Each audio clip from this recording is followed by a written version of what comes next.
Have you noticed how often you say yes, even when your heart screams no? The word slips from your lips before you even have the chance to think. You smile, you nod, you agree. On the outside, it looks harmless, polite, agreeable, kind. But inside, it feels like a quiet betrayal, a fracture you carry in silence. Each yes becomes a brick in an invisible wall, a prison built not by others, but by your own desperate need to be accepted.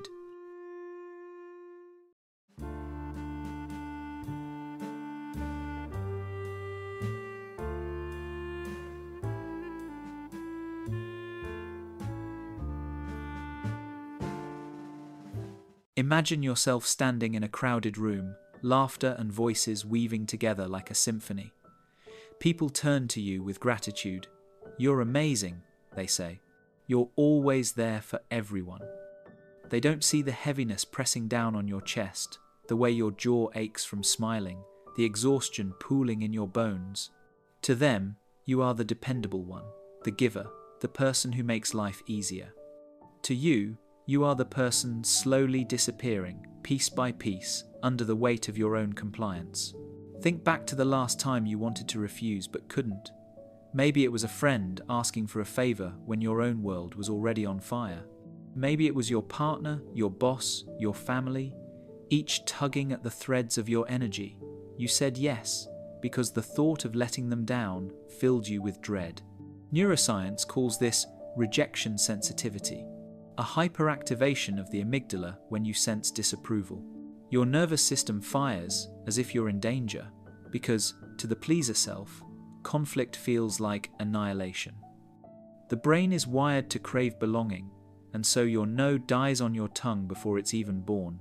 And yet, every unspoken no has a cost. It seeps into your body like poison, showing up as tension, headaches, shallow sleep, the quiet rage you never allow yourself to name. You become the garden that always blooms for others, while your own roots wither in thirst. You are the candle burning endlessly for everyone else, forgetting that the wax is your own flesh. People call you kind, but beneath the praise is the terrifying truth. They love you for the very thing that erases you. Here lies the paradox, the haunting thesis of the pleaser self. What if the very thing that makes you loved is also the thing that makes you invisible? If your yes is not truly yours, then what kind of love does it bring? The mask wins you applause, but who is clapping when you finally take it off? The question lingers, heavy and unyielding, opening the door to a deeper journey to trace where this prison began and why so many of us are trapped inside it. Have you ever wondered when it first began, that reflex to shrink yourself, to bend, to soften your edges so others might keep you close? It rarely starts in adulthood. The pleaser self is not a choice you make one day. It is a role handed to you when you are still too small to understand what choice even means. Picture a little girl sitting quietly at the dinner table. Her brother shouts, her sister cries, but she stays silent. Her parents smile at her and say, "You're such a good child, you never cause trouble." She doesn't realize that what they call goodness is really her erasure.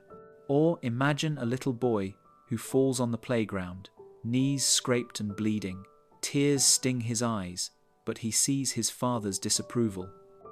"Be strong," the father says. "Don't cry." And so the boy swallows his pain, believing that love arrives only when his suffering is hidden. Psychologists call this conditional regard. Instead of receiving love simply for existing, you are rewarded for compliance, obedience, or silence. Attachment theory tells us that children adapt to the environment they are given. If warmth comes when you are agreeable, you learn to trade authenticity for approval. If conflict brings punishment, you learn that safety lies in making others comfortable. The nervous system records these lessons like scripture, engraving them into the way you breathe, speak, and relate for the rest of your life. And so the child becomes the mask. They sense the storms in the home before they arrive, adjusting their tone, their words, their very presence to keep the fragile peace intact. They become the helper, the fixer, the one who anticipates the moods of those around them, as though reading weather patterns. This is not kindness in its purest form. It is survival dressed up as virtue. The child's own needs retreat into the shadows, unseen and unmet, while the performance of harmony is applauded. But beneath the applause grows a quiet ache. The girl praised for being no trouble feels invisible in her own family. The boy celebrated for swallowing his tears feels alone in his pain. The lesson is carved deep into their bones. Love is not a right, it is a wage, and the currency you must pay is yourself. This is how the seed of self-erasure is planted. What begins as a child's strategy to secure affection becomes the foundation of the pleaser self. And though the child grows taller, older, outwardly stronger, the echo of that bargain follows into adulthood, shaping how you smile, how you speak, how you disappear.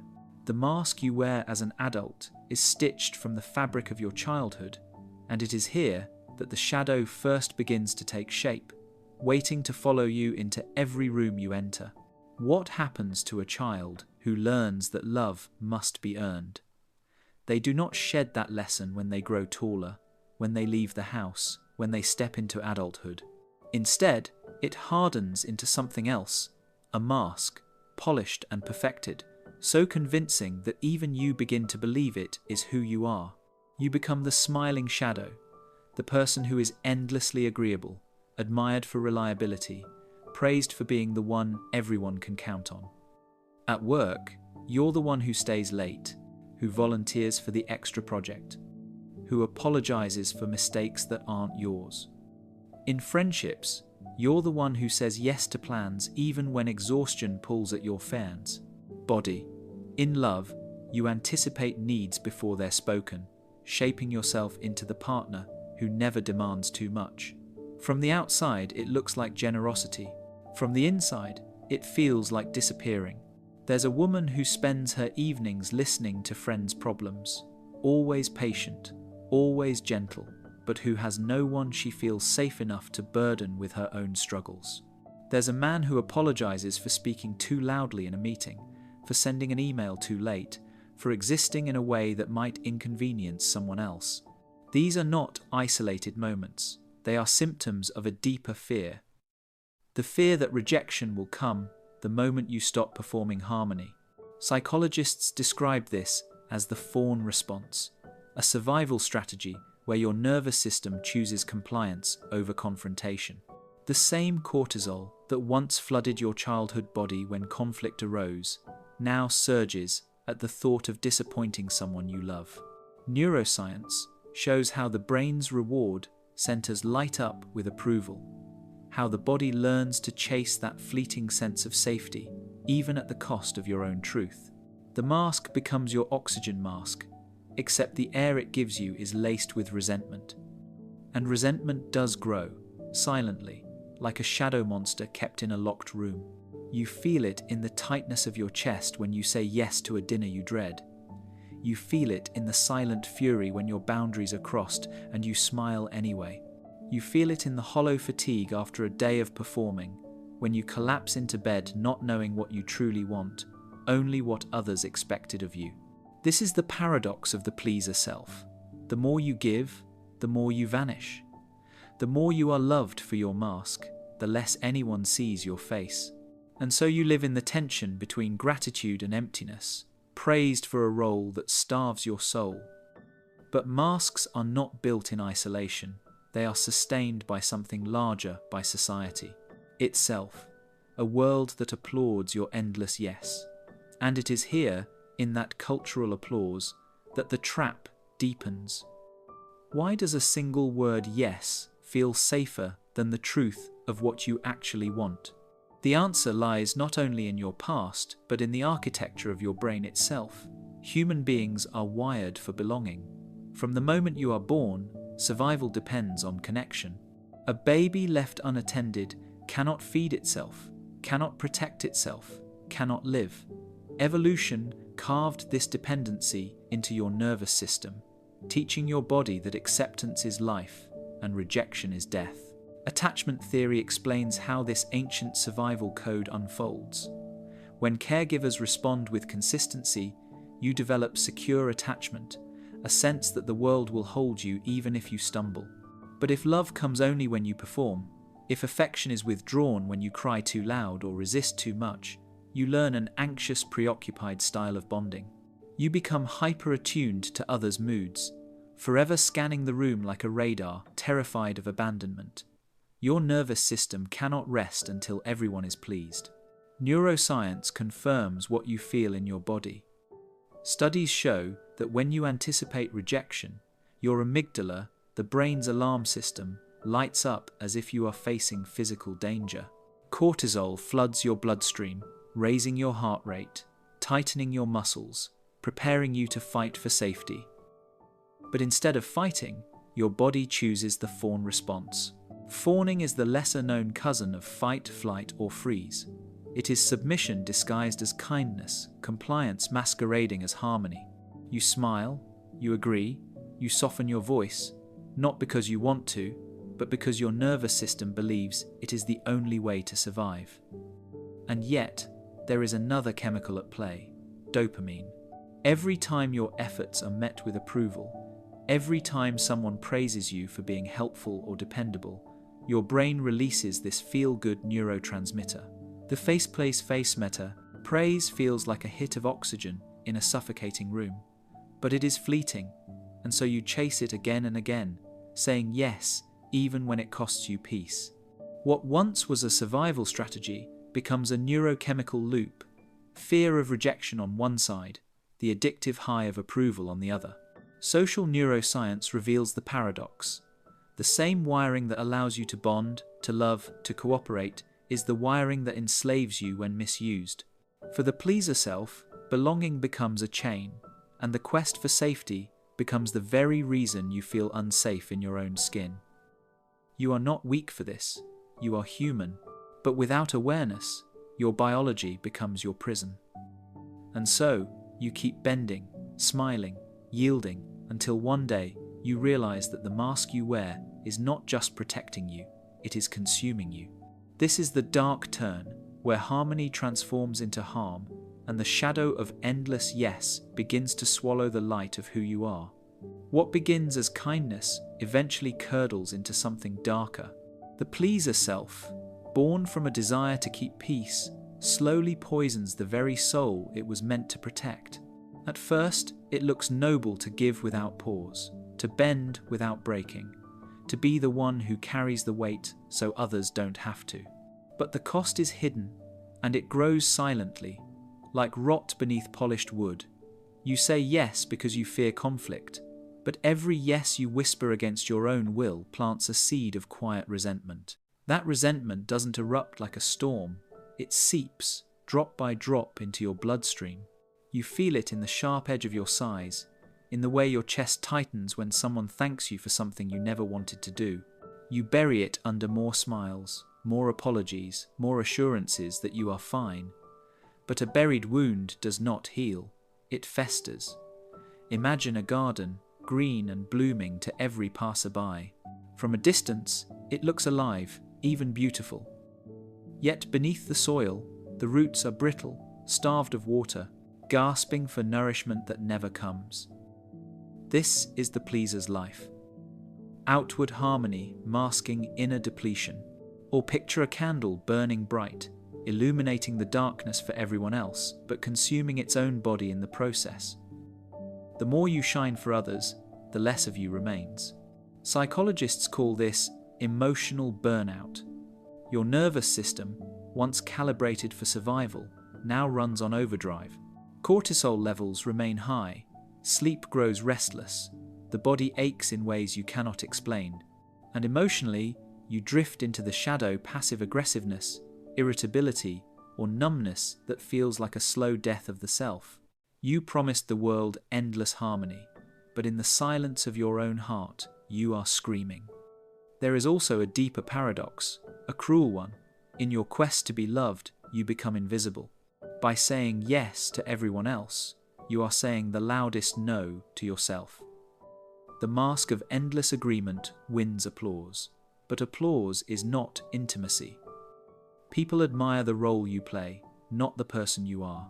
And when you finally collapse under the weight of your giving, the very people you carried may not even notice that you have fallen. This is the curse of endless harmony, that it devours the very person it pretends to save.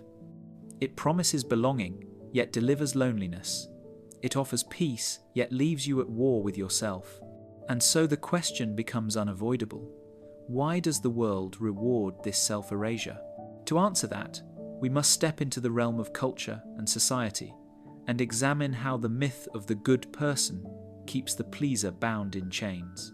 Have you ever noticed how society smiles at your sacrifice but grows uncomfortable at your boundaries? From the very beginning, the rules are whispered into your ears like lullabies. Good girls don't complain. Good boys are helpful. The lessons seep into you before you can resist them. Kindness means silence, love means service, worth means erasure.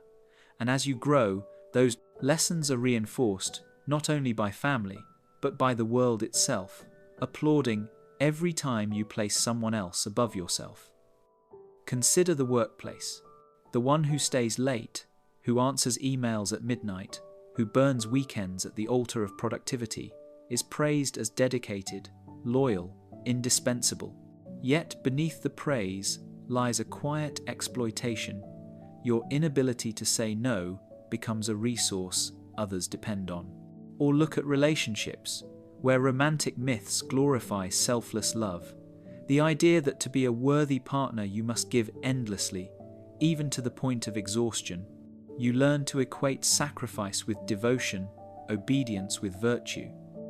Even faith and culture often cloak the chains in sacred language. Stories of saints who give without question, mothers who never rest, fathers who never falter. The narrative is clear. The good person is the one who absorbs pain without protest, who bends without breaking, who disappears gracefully into the needs of others. To rebel against this script feels like betrayal not only of family, but of society itself. Psychology calls this social reinforcement.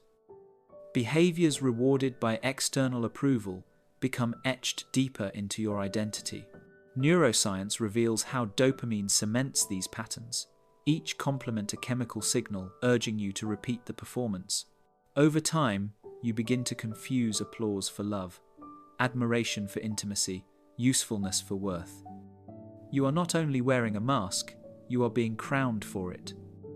And with every crown comes a heavier chain. Yet this myth of the good person carries a shadow. By equating virtue with selflessness, society erases the self. What is called kindness often disguises compliance. What is called strength often hides silence. And so the pleaser, who once only wanted love, becomes the cultural scapegoat carrying the burdens no one else wants to hold, praised for suffering quietly while the world feeds on their willingness. This is the cruelty of social pass. Applause. It rewards the very act that hollows you out.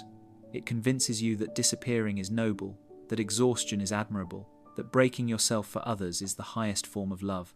But when the clapping fades, you are left alone with the truth that a life lived only in service of others can leave you nameless to yourself. And so, beneath the glittering myth of goodness, a deeper wound festers, because society's praise may fill your ears, but it cannot fill the silence in your chest. That silence grows heavier, until one day it demands to be heard in the form of loneliness, anxiety, or despair. It is here, in the shadow of applause, that the emotional consequences begin to bloom. What happens when you spend a lifetime bending? At first it looks harmless, a smile here, a nod there, another yes when your soul longed for no. But over the years, something begins to hollow out inside you. The mask you wear becomes heavier, the shadow you suppress grows darker, until one day you realize that you cannot remember who you are without them. Picture this. Someone asks you what you truly want, not what your family expects, not what your boss needs, not what your partner desires, but you. The question hangs in the air like a blade, and you freeze. Your lips move, but no words come, because you have lived so long in service of others' desires that your own have grown silent buried under layers of compliance. It is not that you don't have a self, it is that the self has been smothered into invisibility. Psychologists call this identity diffusion, a kind of inner fog that forms when your life is organized around others' expectations rather than your own. Neuroscience shows how chronic self-suppression triggers stress responses in the body, keeping cortisol levels elevated, draining your energy until even rest feels heavy. And emotionally, the toll is devastating. Anxiety gnaws at your nights, depression shadows your days, and exhaustion becomes your constant companion. Relationships, too, suffer under the weight of your silence. You are surrounded by people, yet you feel unseen. Your smile assures them everything is fine, while inside, you ache with the loneliness of being misunderstood. The mirror reflects only the faces you've pleased, never your own. And the cruel paradox emerges. You give everything to be loved, yet feel unloved in the deepest sense, because no one has been allowed to love the real you. The pleaser's life is a slow erosion. Like a garden forced to bloom for others, you grow beautiful flowers, but your roots are parched, your soil depleted. Like a candle, you glow brightly, admired by all, but each flicker consumes your own body until only wax and smoke remain. The applause may echo around you, but in the quiet of your room, you feel the aching silence of a soul that has been waiting too long to be acknowledged. And this loneliness is not gentle. It is a hunger that never ends, a haunting emptiness that grows heavier the more you try to outrun it. You smile, you serve, you bend, and yet the more you do, the more you vanish. Until one day, the truth rises like a shadow you can no longer ignore. By living for everyone else, you have abandoned yourself. But even in this emptiness lies the seed of possibility. For if the mask has brought you here, perhaps the first crack in it could lead to something else, not destruction, but liberation. And that journey begins with the courage to say a sacred word the pleaser fears most: no. What if the word you feared most, no, could be the very key that sets you free? For so long, you have treated no as dangerous, selfish, even cruel. You have bent yourself into harmony, swallowed your truth, and worn your mask because you believed that to refuse was to lose love. But what if no is not rejection, but resurrection? What if it is not the end of belonging, but the beginning of your own life? Picture yourself at the edge of a decade, familiar moment. A friend asks for a favor when your body is heavy with exhaustion. The old reflex rises, the automatic yes, the smile rehearsed 1,000 times. But this time, you pause. You place your hand on that rising panic in your chest, breathe deeply, and whisper the word you never thought you could: no. At first, it trembles out of you, fragile as glass. But with each use, it grows stronger. Because the sacred no is not a wall, it is a doorway back to yourself. Psychologists describe boundary setting as an essential act of self-respect. It is not the rejection of others, but the affirmation of your own worth. Neuroscience shows how even small acts of refusal can begin to regulate the nervous system, calming the hypervigilance of the fawn response. Each time you honor your own limits, your body learns safety again. You are teaching your nervous system that you can survive displeasing others, and in doing so, you discover a new kind of freedom. Imagine your inner life as a garden long neglected. For years, you poured water into everyone else's soil, watching their flowers bloom while yours withered. Saying no is the first drop of rain that falls on your own roots. At first, the earth resists, dry and cracked. But slowly, life stirs. A single green shoot breaks the surface, fragile yet unstoppable. This is what happens when you reclaim your desires, when you plant your own dreams instead of living in the shadows of others. And it does not stop with boundaries. The sacred no opens space for a sacred yes, yes to rest, to authenticity, to relationships built on truth instead of performance. Therapy, mindfulness, and self-reflection help you untangle the fawn response, but the essence of healing remains simple: choosing yourself without apology. Each no you speak is not an act of selfishness, but of courage, a declaration that you are no longer willing to vanish to make others comfortable. And so, the pleaser self begins to crumble, not in shame, but in liberation. You stand taller, breathe deeper, and for the first time in years, feel the weight lift from your chest. Because the greatest act of love you can offer the world is not your endless, yes, it is the truth of your own presence. And that truth, once spoken, prepares the way for a final revelation. That the freedom to be seen is not given by others, but claimed by you. Have you noticed how the more you try to be loved by everyone, the less you feel truly loved by anyone?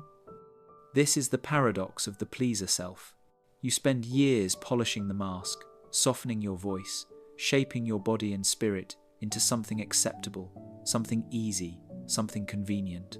And yet, beneath the applause, there is a hollow silence, because people cannot embrace what they cannot see, and you have hidden yourself so well that even you have forgotten where you end and the mask begins.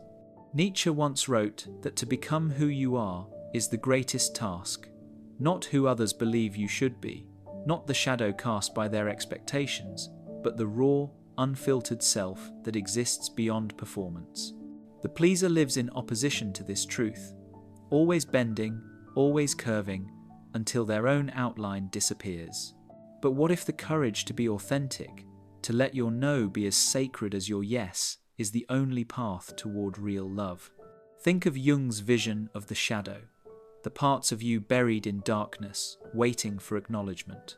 For the pleaser, the shadow is not only anger or fear, it is also desire, longing, individuality. To reclaim the shadow is to call those exiled parts back into the light, to risk the discomfort of being seen in full, not just the smile, but the sorrow, not just the compliance, but the rebellion. And though it feels terrifying, it is only in that exposure that intimacy can begin. Rilke wrote that love is not about merging, but about standing guard over each other's solitude. To be truly loved is not to dissolve into endless yes, but to be recognized in your wholeness, boundaries, and all. You do not need to vanish to be worthy. You do not need to bend until you break. The people who can only love your mask were never meant to hold your soul. So you stand at a threshold, remain the smiling shadow, endlessly agreeable, yet endlessly unseen, or dare to step into the light of your own truth. To say no when your body trembles, to reveal your needs when silence feels safer, to choose presence over performance. It is a terrifying freedom, but it is freedom nonetheless. And so the final truth emerges. Clear and undeniable. The world does not need your endless yes. It needs the truth of who you are. And when you finally offer that truth, raw and unpolished, you will discover the love you were seeking all along. Not love for the mask, but love for the face behind it. And in that moment, for the first time, you will no longer feel invisible.